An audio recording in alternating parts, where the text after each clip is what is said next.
come to you from the Cowtown compound with the Facts Not Fiction weekly recap and what's coming up.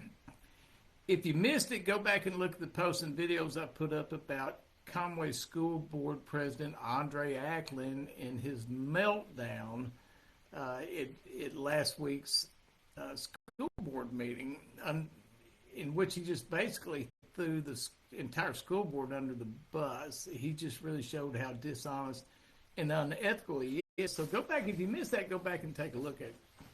Also, we've talked about the issues surrounding the Conway Police Department and not only Chief Tapley's reluctance to follow the Arkansas Freedom of Information Act and the laws within it, but also Conway Mayor Bart Castleberry's reluctance.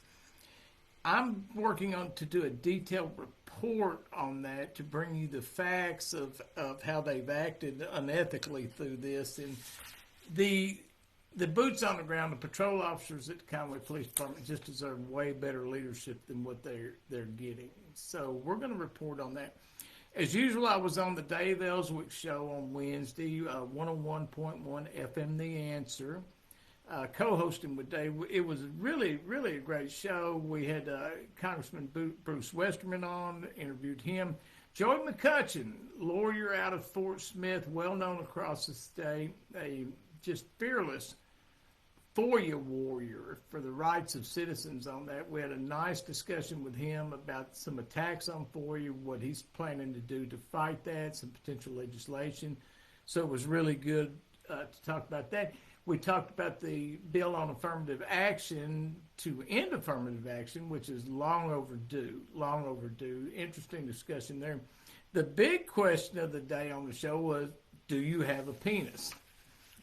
And of course, we were talking about State Senator Matt McKee's question to a pharmacist, a transgender pharmacist by the name of Gwen Herzig, during his committee testimony on Senate Bill 179 concerning gender transformation for minors.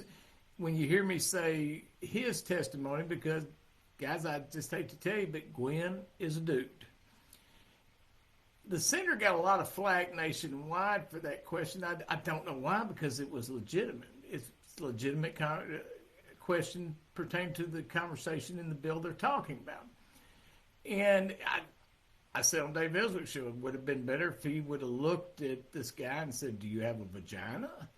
I mean, this is beyond ridiculous that he would even catch that flack for that. If these people want to come and testified at these committee hearings about these subjects, then they need to be prepared to answer all the questions dealing with the subject. If you can't do that, if you can't answer the question whether you got a penis or not, or whether you got a vagina or not, don't come testify, because you have no credibility whatsoever. Also, you heard me talk about, I'm going to start reporting on a sexual assault of a female inmate, and get this, the Lonoke County Jail. No shock there, right? The jailer involved in this was actually terminated, so I'm going to do a story on it, a couple series of video and a story on it.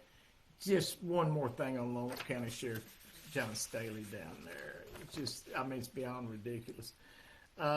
Also, if you remember, I talked about how Sheriff Staley was working for an off-duty company to make extra money, and one of those gigs was front door security at the main office for the Arkansas Game and Fish Commission and Arkansas Game and Fish Department in Little Rock.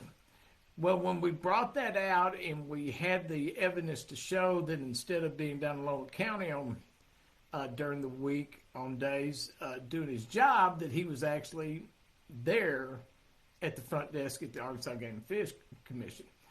We brought that up. We brought up all the problems with John Staley. In fact, he's under FBI investigation. The video of him committing the violent assault, felony assault on the inmate, some other issues. So by us bringing that out, I've got some sources at the Arkansas Game and Fish Commission that I talked to this week, and John Staley is no longer working security at the front desk. Good move by them. Good move by them. He doesn't need to be making any taxpayer money from us.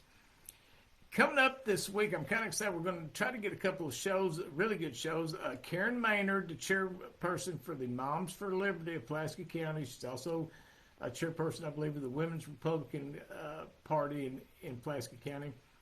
We're going to have her on. She's been on a couple times. Always a big hit to have her on. Wendy Potter, who's also a Moms for Liberty member, and she is on the also on the Pulaski County Special School District School Board. Rebecca Davis, who is a Pulaski County Quorum Court member, a Justice of the Peace. We're going to see about getting all three of those on so that we can talk to them about the LEARNS bill being proposed for universal school choice and get their thoughts on it, pros, cons, and what they're seeing in that bill. Also going to get Crystal Taylor, who is the CFO for the state treasurer. Okay, really big job. Crystal is renowned for her innovative ways of bringing efficiency to government. And she did it in Faulkner County for a long time. Treasurer Mark Lowers tapped her to be his CFO. Home run hire because of her ways of bringing efficiency. We talk all the time, especially me, about things going wrong in government and how some government fails and corruption. Here's a positive to talk about. Talk about what Crystal's doing to enhance efficiency in government to save you taxpayer dollars. So that'll be a real interesting conversation, and we're excited to have Crystal on with us this week. So a lot I'm working on, a lot of investigations. You guys can keep up with me on Facebook, YouTube, my YouTube channel, podcasts on Spotify, Anchor, iHeart. We're going to be on Google, and there's another one we're going to be on. I just can't remember right now. Apple. We'll be on Apple too. So thanks everybody for following, and I appreciate you guys, and I hope you have a great weekend.